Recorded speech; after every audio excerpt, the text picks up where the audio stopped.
Long ago, when the land still sang and the river still whispered secrets to the trees, there lived some people who danced with the elements. These people were known not for the size of their armies or the height of their walls, but for their harmony with the world. They were the spirit dancers, and their names were known by the fireflies and echoed by the mountains. The spirit dancer did not take power, they were chosen by the world itself. When one was born, strange signs would mark their arrival. Rain might fall under a cloudless sky. Wind might gather in circles within a silent hut. Stones might hum, or flames might flicker in bowls of cold water. It was said the word reached out first, and only the most open-hearted could reach back. In the village of Unduma, nestled between sleeping hills and the laughing river, a child was born under a sky split in two, half light, half dark.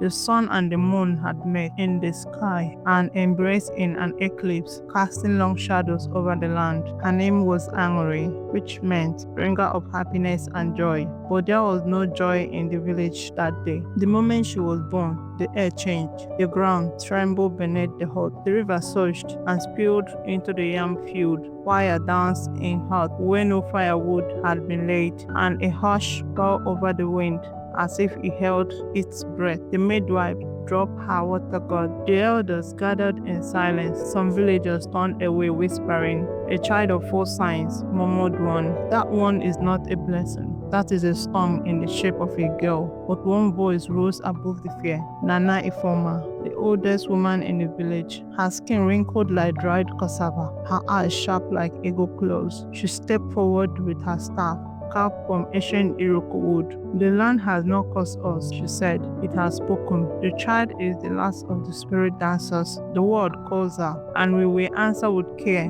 not fear." The villagers said nothing, but fear has deep roots. As Angry grew, so did the space around her. Children stopped playing when she came near. Birds landed on her shoulders, but people would not touch her. Even her own mother, Adoma, held her only with trembling hands. Still, Angry watched. She listened. She learned to smile when alone, laugh with the wind, and sing with the rain. She felt the world in ways others did not. When she was 5, she caught fireflies in her palms without harming them. At 7, she poured water from an empty calabash. At 9, she split a stone with a single breath, and by 10, she could walk without leaving footprints, as if the wind held her feet. "Why do they fear me?" she asked Nana Ipoma one evening. "Because they do not understand you," Nana said, crushing herbs by the heart. "And fear often wears the mark of wisdom. But true wisdom listens. But who will teach me what I am?" asked Angole. She stirred the pot and looked into the flames. "You must find them, the ones who danced before you. Their bones may be lost, but their spirits are not. They are waiting." That night, Angry dreamed of a great river that sang in many voices. From its waters rose 4 figures, one cloaked in fire, one crowned in wind, one wrapped in stone, and one veiled in water. They danced without touching the earth, and as they spun, the land healed, the sky cleared, and the sun and the moon kissed again. When she woke up, she found a white feather in her hand. The next morning, she stood at the edge of the village with nothing but a satchel of dried mangoes, a gourd of water, and the wrapped skirts woven by her mother in silence. No one came to see her off, except Nana Ipoma, who pressed a seed into Angry's palm. "Plant this when your heart feels empty.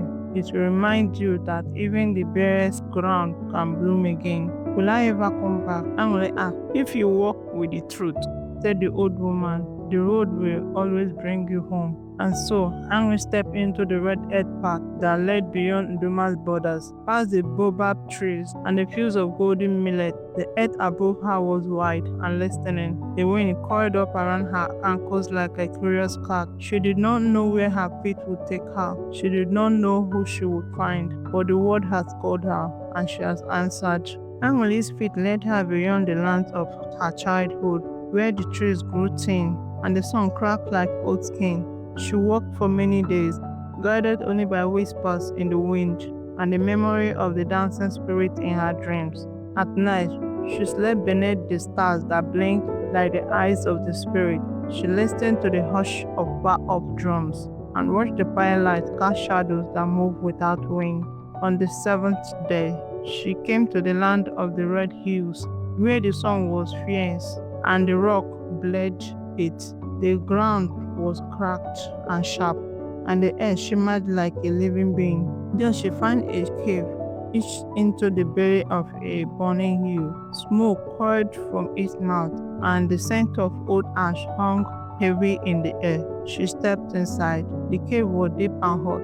Her skin grew damp, and her breath came harder, but she walked on, guided by the quiet pull in her chest, same feeling she had when calling water from a dry god. Then she saw him, an old man, sat cross-legged in a black stone. His hair was white as bone, but his skin glowed like glowing coal. Behind him lay a lion, golden and still, with eyes half closed. The man held a fire in his palm, not roaring, but soft, like a sleeping flame.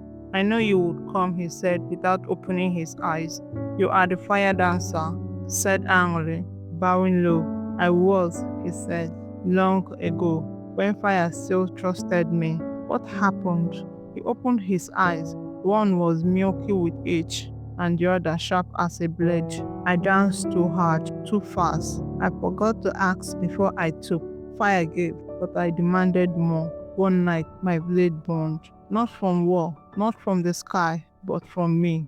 I'm sorry, said Henry softly. He stood up slowly, and the flames in his hand stretched into a ribbon that danced between them.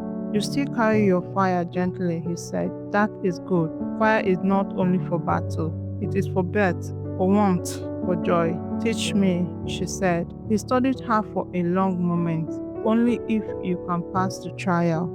You must light the sacred flame, not with hand, not with tools, but with your spirit. He pointed to a large circle of unlit torches surrounding a deep pit filled with coal. Anne stepped into the center. She knelt. She closed her eyes. She remembered the time when she seen the sunset reflected in a bowl of soup, the time her mother sang, and the cooking fire danced like a child, the time when she had watched lightning from afar and thought it beautiful, not scary. She breathed in. She did not command. She invited, and the flame came, not with fury, but with laughter. It burst into the torches one by one, circling her like a necklace of stars. The coals glowed, and a soft wind carried the scent of sweet pepper and ash. The lion roared once. The old man nodded. You are ready, he said. For many days she trained. She learned to spin flame on her fingertips like thread, to call it from stone and bone, to calm it with breath and fed it with song. She learned the fire dance of the ancestors, slow, spiraling, and graceful like falling leaves, and she learned the secret truth. Fire lessons, the old man said. It listened with hunger. Creed did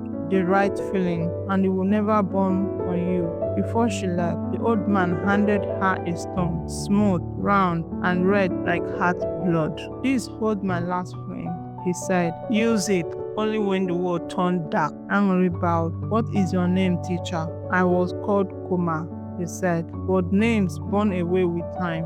What matters is the dance. And she walked away from the burning hill. The sun behind her grew softer, and the path ahead shimmered with new light. She had learned her first dance, and the fire had listened.